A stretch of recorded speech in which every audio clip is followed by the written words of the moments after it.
여러분들은 자신의 모습을 어떻다고 생각하세요? 그저 몸이 좀 아프면 어쩔 줄 몰라 하고 돈 욕심 많고 그리고 누가 자존심이라도 건드리면 파르르 떨고 그런 게 혹시 자기 자신의 모습이고 뭐 그렇지 않다 하더라도 그저 일상의 타성에 젖어서 무기력한 삶을 살아가고 있는 것이 자신의 모습이라고 생각하지는 않으시는지.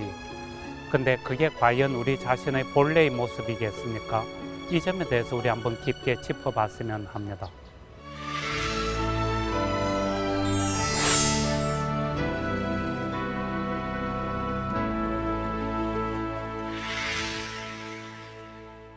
성부와 성자와 성령의 이름으로 아멘. 주신 예수님, 저희들 이 여정 계속 걸어갈 수 있도록 필요한 힘과 용기들을 더해 주시어 감사드립니다. 나날의 일상의 삶 속에서 바쁘고 힘든 가운데서도 영적 갈망을 향한 끈을 놓지 않도록 붙들어 주시어 감사드리고, 이 여정을 통해서 저희들 자신의 아름다운 모습, 당신의 아름다운 모습 깊게 알아들어갈 수 있도록 이끌어 주시고 채워 주시어 감사드립니다. 특별히 오늘 이 시간에는 저희들 자신의 본래의 모습들, 타고난 아름다운 모습들을 깊게 알아듣고 거기에서 희망과 힘을 길어올릴 수 있도록 은총을 더해 주십시오. 저희들이 평소에 알고 있던 그런 모습이 아니라 훨씬 더 아름답고 깊고 넓고 좋은 존재임을 깊게 자각하고 걸어갈 수 있도록 도와주십시오. 좋으신 당신 이름으로 기도드렸습니다. 아멘. 성부와 성자와 성령의 이름으로 아멘. 예, 우리 벌써 지금 5주째 들어가고 있죠. 5주째 들어가고 있는데 지금까지는 관점의 변화랄까 그것을 중심으로 해서 좀 더 다른 각도에서 사물들을 바라보자, 이런 점에 초점을 두고 이야기를 전개시켜 왔죠. 그 연장선상에서 지난주 같으면은 우리 인간이 얼마만큼 완전하고 아름답고 좋은 존재인가, 그런 것들을 또한 과정 철학 내지는 변화의 관점에서 어떻게 알아들을 수 있는가, 이런 점들에 대해서 좀 봤죠. 이제부터 어떤 면에서는 훨씬 더 본격적으로 영신수련의 구체적인 흐름을 타야 된다 싶은 거예요. 그 말은 오늘부터 영신수련 23번에 나오는 원리와 기초 하는 내용을 봐 들어가기 시작할 건데, 지난주에 잠시는 언급을 했죠. 영신수련의 전체적인 구조.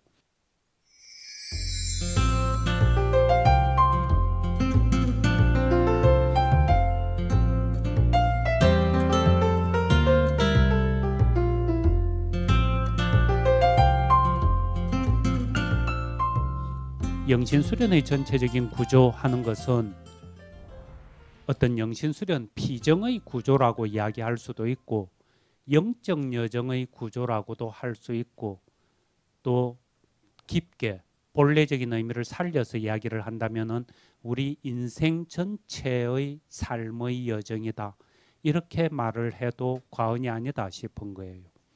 그랬을 때 그때 이제 지금까지는 어떤 면에서는 준비 작업이었던 거예요. 관점의 변화라 이래 가지고 새로운 각도에서 좀 사물을 바라보는 것, 이 점에 대한 어느 정도의 준비가 되고, 지금부터는 그 준비에 쫓아서 우리 자신의 모습들을 쭉 밟아 나가는 이런 이야기인데, 영신수련 23번 하는 것 전에 그런 이야기 했었죠. 영신수련 책에는 다 단락의 번호들이 붙어 있어서 그 단락 몇 번 이러면은 무슨 내용이다, 이런 이야기인데 23번 하는 게 원리와 기초예요. 이 원리와 기초에 적혀 있는 내용은 좀 이따 제가 한번 좀 길기는 하지만은 읽어 드릴까 싶기는 한데, 이것은 이냐시오 성인으로 치면은 오도송과 같은 거예요. 옛날에 보다는 이 불가에서 선사들이 도를 깨쳤을 때, 깨달음을 얻었을 때 시를 한 수씩 읊죠. 깨달음에 대한 노래를, 그 감탄과 찬미, 아름다움을 드러내는 시를 한 수씩 남기고 하는 것, 그 오도송, 깨달음을 얻은 노래라는 뜻이죠. 이 우리 불가에서 주로 이야기하는 선사들께서 오도송을 남길 때는 시적 표현들을 많이 쓰시죠. 근데 이 서양 사람은, 이냐시오 성인은 역시 서양 사람답게 시를 이렇게 한 수 척 남긴 것보다는 하느님은 어떻고 인간은 어떻고 자연은 어떻고 그래서 우리 인간은 어떤 식으로 살아가야 되고 구구절절히 조목조목 구체적으로 쭉 서술을 하고 계시는 거예요. 그래서 그게 원리와 기초죠. 그러니까 이냐시오 성인은 나이 30이 되었을 때 회심을 하시거든요. 그 전까지만 해도 정말 어떤 세상의 명예와 권력과 지위를 탐하고 그것을 추구하는데 둘째가라면 서러워할 정도의 그런 위인이셨더랬어요. 근데 이분이 팜플로냐 전투에서 부상당하시면서 그게 계기가 되어가지고 인생에 있어서 완전히 대반전을 이루게 되죠. 그게 이제 30인 거예요. 그때 대회심을 하시면서 만레사라는 동굴에 가셔서 1년 조금 못 되는 기간 동안 동굴에서 생활을 하시죠. 낮에는 병원에 가서 환자들을 돌보고 이런 일도 하시면서 주로 기도와 수행에 정진하시는데 그때 10개월 내지 11개월 요 정도의 만레사 동굴에서의 생활, 그때 일어났던 체험의 집약판이 이 영신수련 전체고 그 중에서도 이 원리와 기초가 그 내용인 거예요. 그래서 이냐시오 선생님께서 회심하시면서 도대체 하느님이 어떤 분이신지, 인간이 어떤 존재인지, 그리고 나는 어떻게 앞으로 살아가야 되는지, 또 어떻게 살아가게끔 불림받고 있는지, 이런 것들에 대한 깊은 깨달음을 얻으셨던 거예요. 그래서 그걸 이렇게 조목조목 적어 놓은 것이 이 원리와 기초죠. 그래서 그 내용을 우선에 한번 좀 읽어 드리면은, 사람이 창조된 것은 우리 주 하느님을 찬미하고 경배하고 섬기며 또 이로써 자기 영혼을 구하기 위함이다. 그리고 이 세상의 다른 사물들이 창조된 것은 사람을 위해서, 곧 사람이 창조된 목적을 추구하는 데 도움을 주기 위해서이다. 그러므로 그것들이 이 목적에 도움이 되면 그만큼 사용할 것이고 자기 목적에 방해가 되면 그만큼 버려야 한다. 또 그 자체로 금지되지 않고 우리의 자유의지에 맡겨져 있는 것에 있어서 우리는 모든 피조물에 대해 초연해지도록 힘써야 한다. 그리하여 우리 편에서는 질병보다 건강을, 가난보다 부를, 불명예보다 명예를, 단명보다 장수를, 그리고 다른 모든 일에서도 이와 마찬가지로 더 원하지 않을 만큼 되고 오직 창조된 목적으로 우리를 더욱 이끄는 것을 원하고 선택하도록 해야 한다. 이게 원리와 기초인 거예요. 그래서 이것은 이냐시오 성인의 전체적인 깨달음의 축약판이기도 하고 우리 앞으로의 영적 여정에 대한 전체적인 축약판이라 그럴까, 그렇게 이야기해도 된다 싶어요. 그래서 우리는 이번 주하고 다음 주에 걸쳐 가지고 이 원리와 기초의 내용에 대해서 좀 깊게 다뤄봤으면 하는 거죠.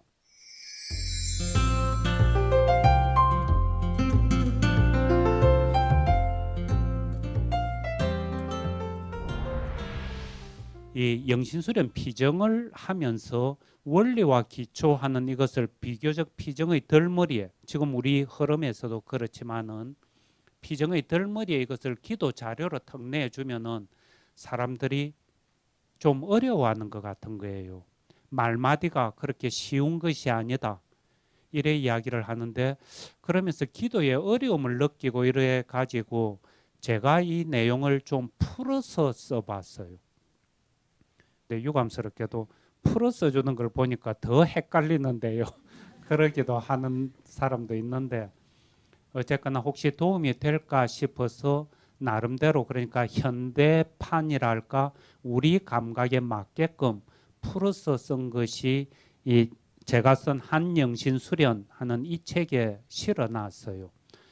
그리고 앞으로 저희들 이 원리와 기초부터 시작해가지고 첫째 주간, 둘째 주간, 셋째 주간, 넷째 주간, 그 다음에 사랑을 얻기 위한 관상까지 계속 이 여정이 이어질 텐데 거기에 대한 어떤 기본적인 내용 같은 것은 이 책에 좀 정리가 되어 있어요.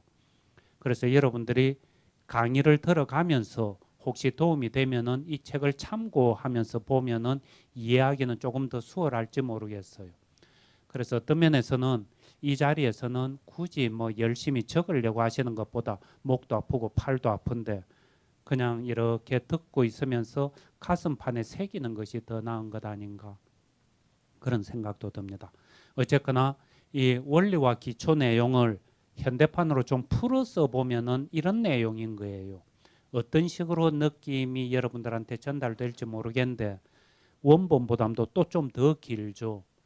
좀 지루한 감도 있기는 한데 한번 들어봤으면 합니다. 나는 하느님을 찬미하고 공경하고 하느님께 봉사한다. 내 영혼이 하느님과 하나를 이루고 있음을 알기 때문에 이것이 가능하다. 내 삶 전체를 통해 이 점을 알아듣고 살아내는 것이야말로 내 존재의 의미요 목적이다. 내 주위에 있는 자연을 비롯한 온갖 사물들도 하느님과 하나를 이루고 있는 내 존재가 얼마나 아름답고 풍요로운지를 알아듣게끔 도와준다. 사물 그 자체로 귀하고 천한 것이 따로 있는 것이 아니다.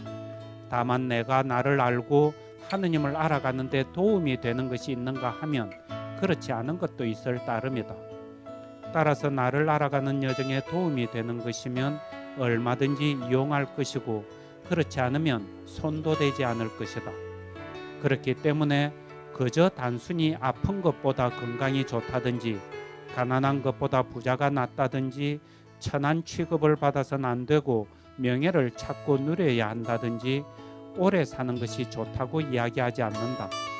그런 것은 세상의 기준일 뿐이며 인간 존재의 근원에 대한 관심에서 먼 사람들이 붙쫓는 것일 뿐이다. 끊임없이 나의 관심을 이끄는 것은 나 자신의 완전한 아름다움과 생명이며 이를 위해 부단히 애쓴다. 그 모든 것들은 이러한 내 존재의 본래 모습을 똑바로 알아듣기 위한 도구들일 뿐이다. 어때요? 이게 더 알아듣기 쉬운가? 대답 안 하네. 예. 어쨌거나 지금 이런 내용이에요.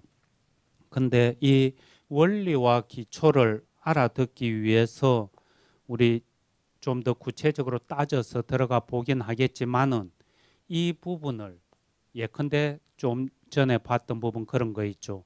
뭐 이 질병보다 건강을, 가난보다 부귀를, 모욕보다 명예를, 단명보다 장수를 더 원하지 않을 것이요. 이런 이야기들. 이거 우리 보통 이야기하는 것 전에도 이런 이야기 한번 얼핏 나왔던 것 같은데 불편심이라 한다 그랬죠. 어느 한쪽으로 치우치지 않는 마음.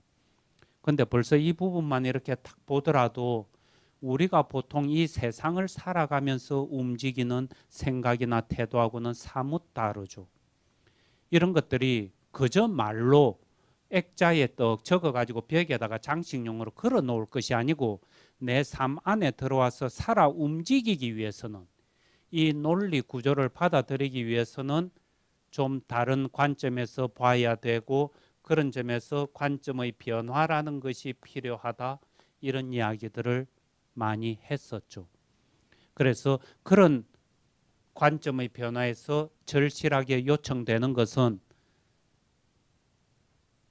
이 이원 대립론적인 둘로 나누고 우열을 짓고 거기에서 한쪽만 취하고 한쪽은 버리는 그런 관점이 아니고 이중성 구조 속에서 바라봐야 된다. 이런 이야기들 했었죠. 이 이중성 구조하는 이 이야기는 지금은 서강대학교의 석좌 교수님으로 와 계시기도 한데 우리나라 철학계의 거두시죠. 아직 이분만큼 학문적 깊이에 있어서 탁월하신 분을 우리나라에서는 보기 힘들 정도로 그렇게 대단한 분으로 여겨지는데 김형효 교수님이 하이데거 철학을 분석하시면서 주로 쓰신 단어가 이 이중성 구조 하는 거예요.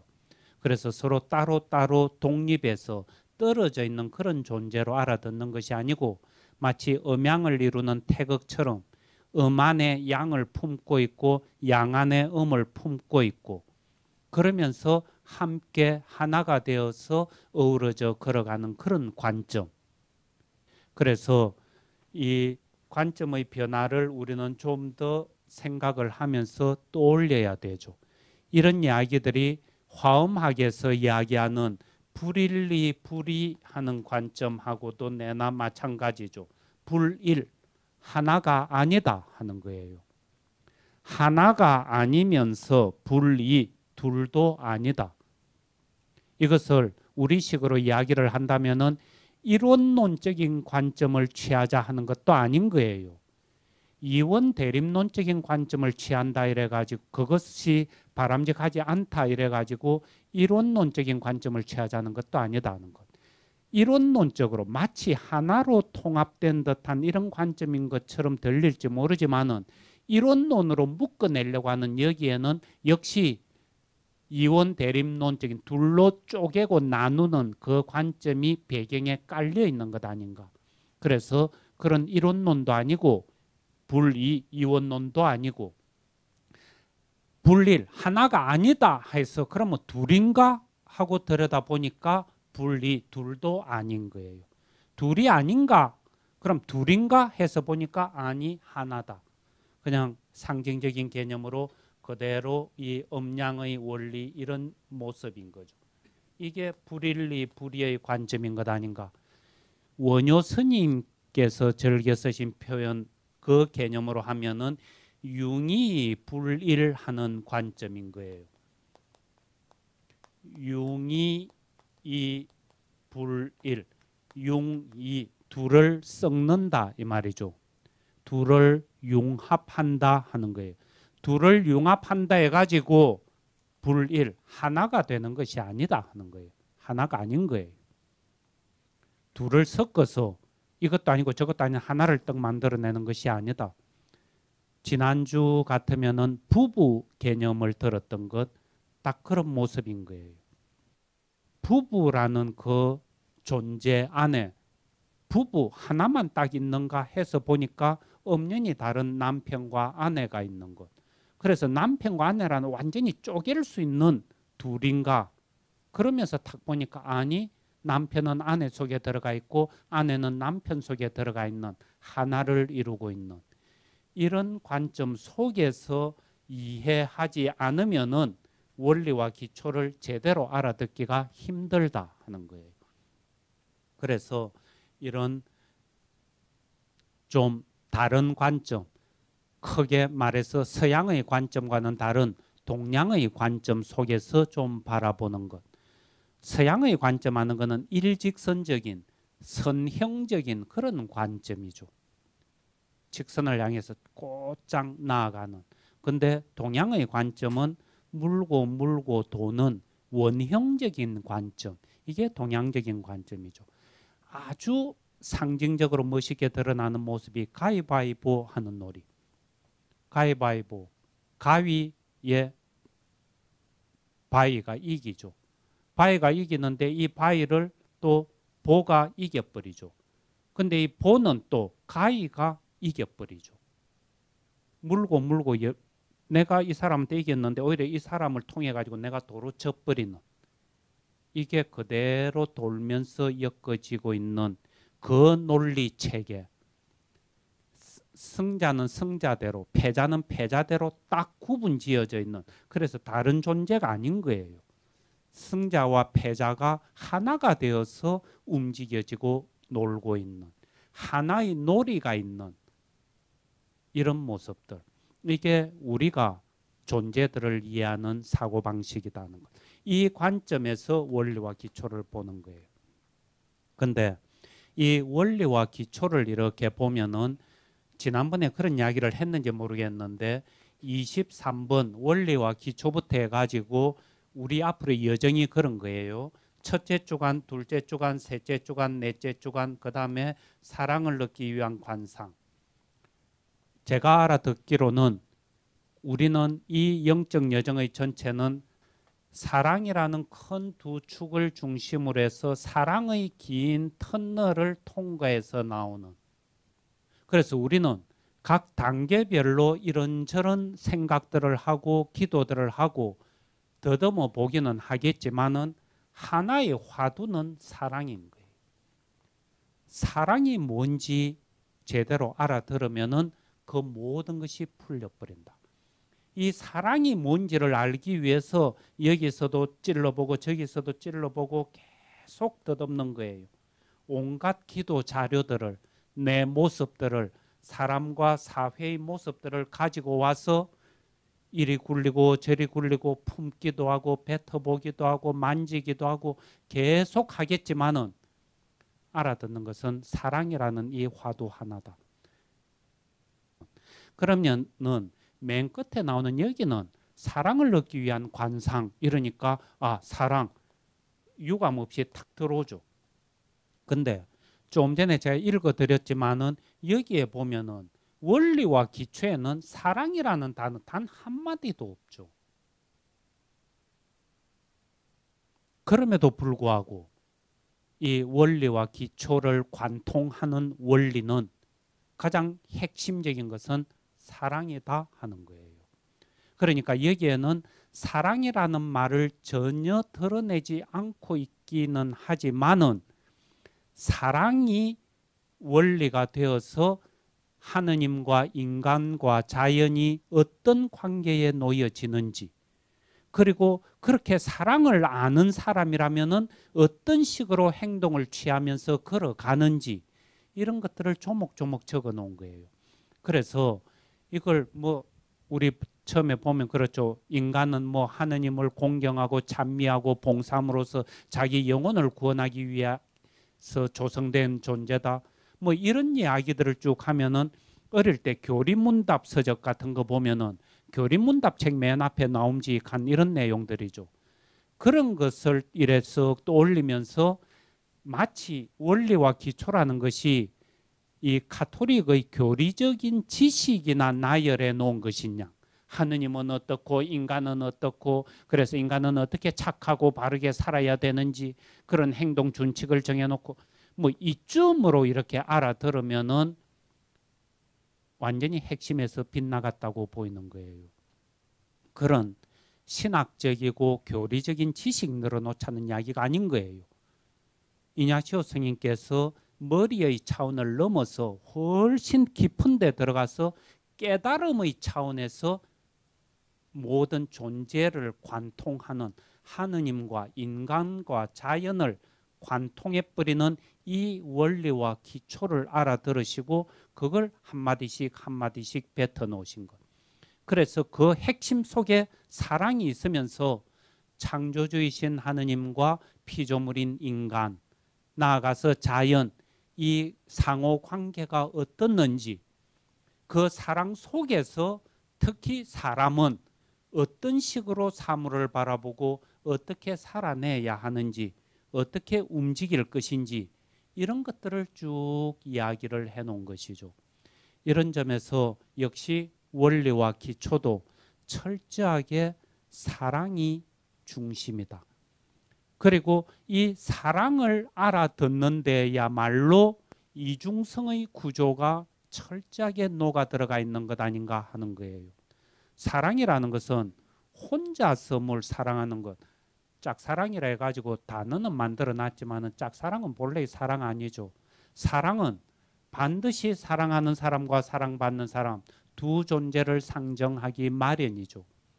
두 존재 사이에서 사랑이 일어나는 거죠. 그러면은 사랑을 한다, 내가 남편이 아내를 사랑하고 아내가 남편을 사랑한다 이럴 때 벌써 사랑한다 하는 것은 나를 상대방에게 일정 부분 내주는 부분이 있고 또 상대를 일정 부분 받아들이는 부분이 있죠. 이 사랑이야말로 그렇게 보면은 역시 불일리 불이인 것 아닌가 하는 거예요. 하나도 아니고 둘도 아닌 거예요. 반드시 상대를 상정을 하고 나를 내주는 거죠. 그래서 하나가 아니고 들어가는 거예요. 그런가 하면은 상대를 또 받아들이기도 하고 둘을 합쳐서 봐도 하나로 그냥 뒤섞여 버리는 것이 아니고 나는 나대로의 고유성을 지니고 있으면서 역시 나를 내주고 또 저쪽은 저쪽의 고유성을 지니고 있는 가운데 내가 또 받아들이고 다른 사람이 내 안에 들어온다 하는 것은 그만큼 내 자신은 그 부분만큼은 죽어버리는 것이기도 하죠. 내 자아의 죽음을 이야기하기도 하는 거예요. 이거야말로 또 역시 예수님께서 늘 이야기하셨던 것. 여러분들은 죽어야 살 것이다. 살기를 원하느냐? 죽어라. 자아에 대해서 네가 네라고 자꾸 생각하는 그 점에 대해서 죽기를 원하시는 것. 사랑에서야말로 참으로 그렇지 아니하냐 하는 거예요. 상대방을 사랑을 해서 그 상대방을 내가 받아들인다는 것은 그만큼 내 생각을 관철시키고 내 주장을 펴고 싶고 내 영역을 확보하고 싶은 그 부분만큼 내줘버리는 그 부분만큼 내가 죽는 거예요. 그 내 죽음 속에 생명이 기쁨이 평화가 그렇게 움터 나오는 것 아니냐 하는 거예요. 이런 점에서 사랑이야말로 역시 이중성의 구조 불일리 불이라든지 융이 불일이라든지 이런 관점에 확실하게 서 있는 것이고 이것이 역시 하느님과 인간과의 관계 속에서도 인간과 자연과의 관계 속에서도 인간과 인간과의 관계 속에서도 철저하게 이중성의 구조로 알아들어야 되지 않느냐 하는 거예요. 우리가 없으면은 하느님도 없는 거예요. 인간을 이 세상에서 싸그리 싹 쓸어버리고 그러고서도 하느님은 태연하게 당신 혼자 하느님으로서 존재하실 수 있느냐? 없다 하는 거예요. 우리랑 운명을 같이 하시는 거예요. 그만큼 하느님의 그 사랑이라는 것이 그렇게 깊게 우리 안에 들어와 있는 거예요. 당신 자신을 우리한테 완전히 내주신 거예요. 이것을 그저 복음을 통해 가지고 하느님께서는 외아드님이신 당신 아드님에게 예수님에게만 마치 당신 자신을 내주신 것처럼 그렇게 알아들어 가지고는 곤란하죠. 우리 안에 우리 각자에게도 그토록 사랑하셔서 그대로 다 내주신 것. 그런가 하면은 우리는 완전히 마치 애가 엄마 탯줄에 딱 걸려 있는 것처럼 하느님 당신 자신께 들어가 있는 한 존재인 거예요. 하나인가 해서 딱 보니까 안에 하느님이 계시는 거예요. 그럼 섞여가지고 하나인가 하니까 또 전혀 다른 나랑 하느님이 둘로 탁 나뉘는 거예요. 창조주와 피조물과의 관계가 그럴 뿐만 아니라 자연과 인간에 있어서도 철저하게 이 사랑의 논리인 거예요. 자연이 우리 안에 들어와 있고 우리가 자연 안에 들어가 있는 거예요. 그렇기 때문에 자연이라는 것을 그저 단순히 경제개발의 논리 속에서만 바라보고 인간 중심으로 인간의 생존에 도움이 되면 마음껏 이래도 되고 저래도 되는 것이냐 생각하면은 이건 착각도 유만부득인 거예요. 이거는 그저 우리가 인간이 행복하게 잘 살기 위해서 자연이 오염되고 자연의 질서가 파괴되다 보니까 우리가 위험에 처하게 된다. 그래서 자연을 돌보고 가꿔야 된다. 이거는 극단적으로 이야기하면 이건 그냥 서양 논리인 거예요.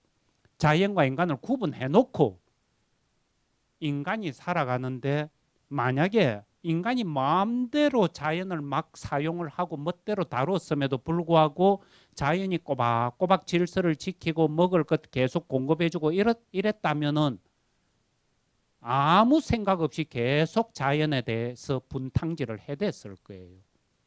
그런데 지금은 자연의 질서들이 깨지면서 위험한 상황이 막 벌어지니까 아니다, 자연을 보호해야 된다 이러고 난리를 치고 있지만은 엄밀하게 따져보면은 우리나라 사람들이, 동양인들이 자연을 바라보는 것은 그 이전에 자연과 내가 둘이 아니고 하나라는 생각을 하는 거예요.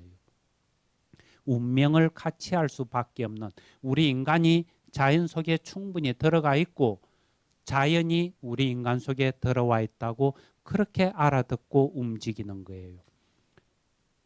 이거는 단순한 자연 보호 운동하고는 전혀 다른 차원이죠.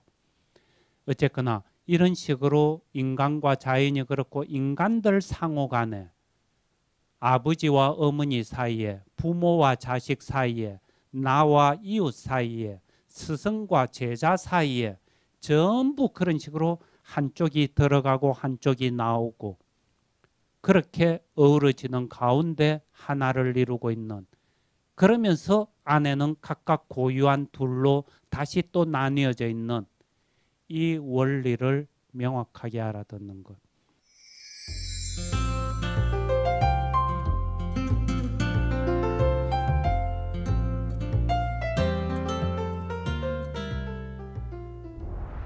근데 여기서 이렇게 보면은 원리와 기초 이러면서 이냐시오 선생님께서 원리와 기초라고 나누어 놨죠. 원리와 기초 이건 거예요. 그래서 오늘 이 시간에는 우리가 주로 볼 부분은 원리인 거예요. 원리가 있고 그 다음에 기초가 있고, 이 원리가 기초를 통해서 드러나는 거예요.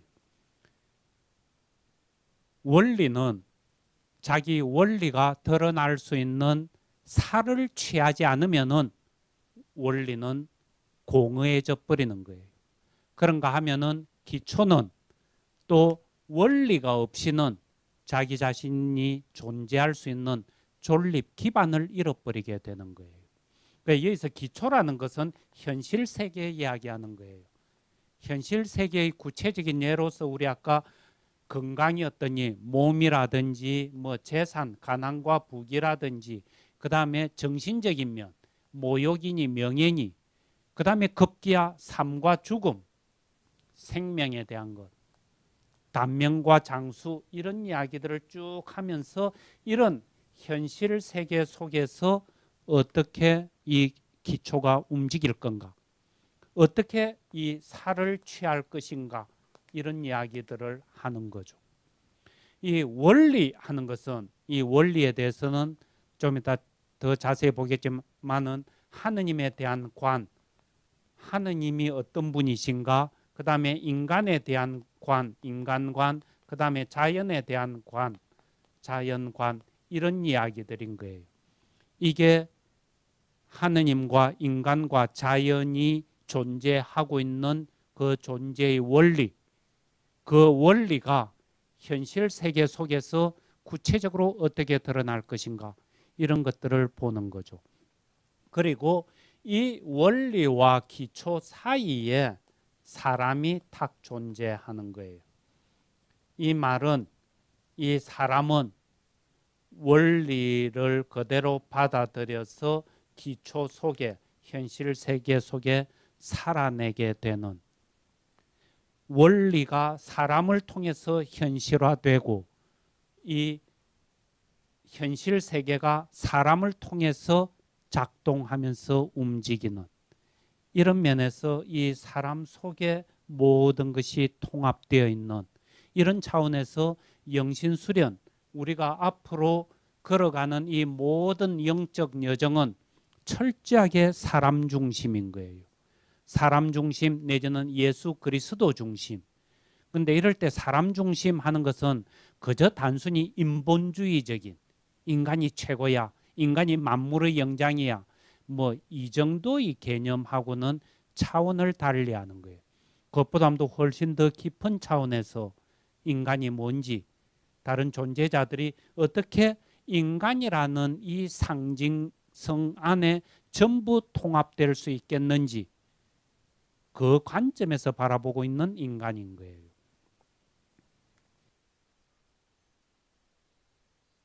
이런 원리들, 그 다음에 기초, 이제 이런 이야기인데, 이 원리에 대해서 좀 더 자세하게 보면은 먼저 하느님에 대한 관이죠. 하느님에 대한 관, 이거 여기 보면은 아까 이렇게 읽어드렸지만은 맨 영신 수련 원리와 기초 맨 앞에 이래놨죠. 사람이 창조된 것은 우리 주 하느님을 찬미하고 경배하고 섬기며 또 이로써 자기 영혼을 구하기 위함이다. 우리 주 하느님을 찬미하고 경배하고 섬기며, 우리 주 하느님을 하는 목적어 하나만 딱 넣어놓고 그 긴 문장 속에 하느님에 대해서 설명이 일절로 없어요. 뭐 하느님의 속성이 이렇다는 둥, 하느님의 어떤 생각이라든지 하느님께서 움직이시는 원리가 이런 것이라는 둥, 그런 이야기들이 일절로 없죠. 원리와 기초에서 하느님이 어떤 분이신가 하는 것만큼 중요한 내용이 없죠. 그럼에도 불구하고 이런 방구도 없다, 하느님에 대해서. 제가 볼 때는 이거야말로 이냐시오 성인의 그 깨달음의 깊은 경지를 드러내고 있는 것 아닌가. 그리고 이 점이야말로 우리가 하느님을 알아듣고 하느님을 쫓아서 나아가는데 정말 깨어 있어야 될 대목이 아닌가 하는 거예요. 무로서의 하느님을 함께 알아듣지 않으면 안 되겠다. 우리는 하느님 이러면은 늘 창조주로서의 하느님, 무로부터 유를 만들어낸 그런 존재로서 유 중심으로 늘 하느님을 생각하는 거예요. 그래서 뭐 하느님의 속성이 전지전능하고, 그 다음에 뭐 불변이시고 정의롭고 절대자이시고, 이런 이야기들, 이런 부분들을 알아들을 때도 우리는 각별히 좀 조심하지 않으면 안 되겠다 싶은 거예요. 그래서 하느님에 대해서 사실은 이러쿵저러쿵 이야기하는 것 자체가 이미 하느님에 대해서 오해할 여지를 낳게 되는 것 아닌가. 우리 곧잘 이야기하면서 하느님은 전지전능한 분이시다. 그 다음에 하느님은 불변이신 분이시다. 변치 않는다. 그 다음에 뭐 하느님은 또 절대자이시다. 이런 이야기들을 이렇게 하면서 하느님의 그 전지전능에 비해서 우리 인간은 능력의 한계가 너무 많고, 불변이심에 비해서 우리 인간은 또 너무나 변덕스럽고 화무롱 11홍이고 조만간에 변화되어 버리고, 그 다음에 절대적이지도 않고 상대성에 좌지우지되고, 이쯤으로 생각을 하면서 하느님의 전지전능이니 불변이 하느님이 이런 분이다 하고 막 이야기하고 있고, 그래 가지고는 이런 식으로 나누는 이런 것 자체가 이미 상대적인 지평에서 서로 나누고 있는 이야기들이지 않느냐 하는 거예요.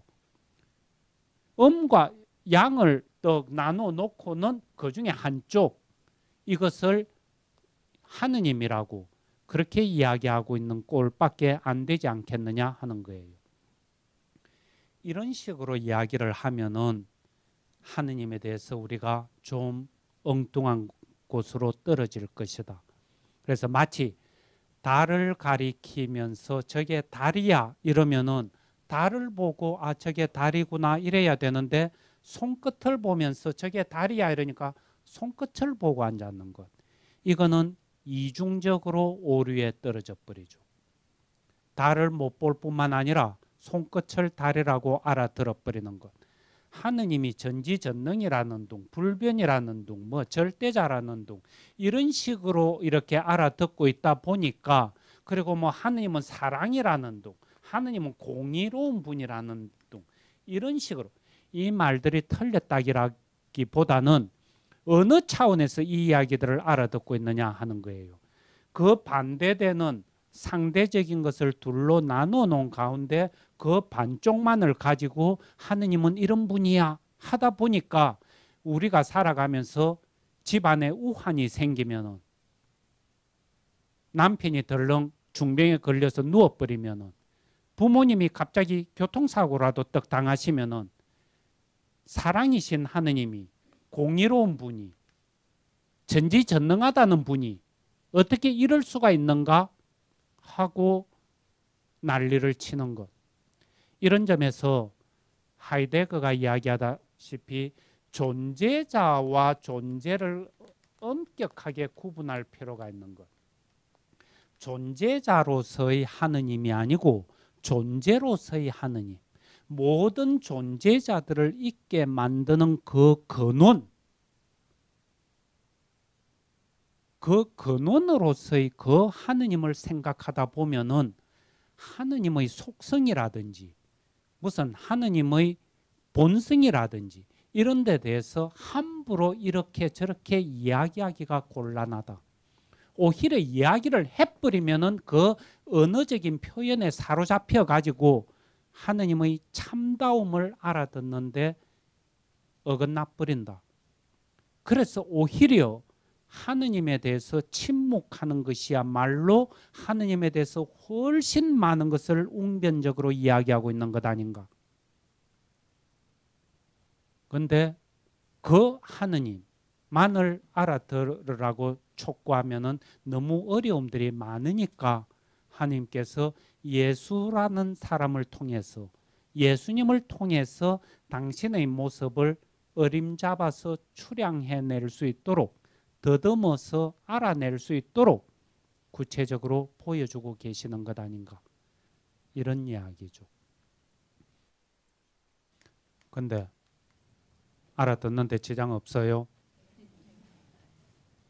이래 시간이 별로 없고 이러다 보니까 계속 뭘 좀 이야기도 하고 질문도 던지고, 그러니까 여러분들이 막 버벅거리고 있으면은 질문에 대해서 답하느라고 그것도 이렇게 좀 보고 놀리기도 하고 뭘 이러면서 좀 시간이 진행되면 정말 좋겠다 싶은데, 늘 이 자리에서 마이크만 잡고 서면은 갈 길이 먼 거예요. 그래서 풀이 낮게 달려야 된다고 막 달리다 보니까 그저 한 시간 내내 혼자서 막 떠들게 되는 이런 불상사가 자꾸 생기죠. 그래서 바라고 싶은 것은 좀 차선책인데, 지금 이런 가운데서 여러분들이 질문 같은 걸 해주면 더더욱 좋기도 하지만은 그게 정 안 되면은 메일로라도 편지로라도 개인적으로라도 뭘 어떤 질문들 혹은 소회들, 느낌들 그런 것을 좀 나눠주면은, 그런 걸 제가 여기 들고 와서 적절히 이건 답변을 하는 것이 좋겠다 싶은 그런 질문이 있으면은 그 내용을 읽어드리면서 풀어주고 이러면은 여러분들도 듣는 데 있어서 훨씬 더 창문 틈으로 새로운 바람도 들어오고 좀 덜 빡빡하고 괜찮을 것 아닌가 싶죠. 그죠? 혹시 여기까지 질문 있어요? 오늘은 너무 쉽게 이제는 비유로도 이야기하지 않냐시고 명명백백하게 이야기하시니까 더 이상 물어볼 것이 없습니다. 이런 거. 자, 영광송으로 마치겠습니다. 영광이 성부와 성자와 성령께, 성부와 성자와 성령의 이름으로 아멘. 저희한테 신부님께서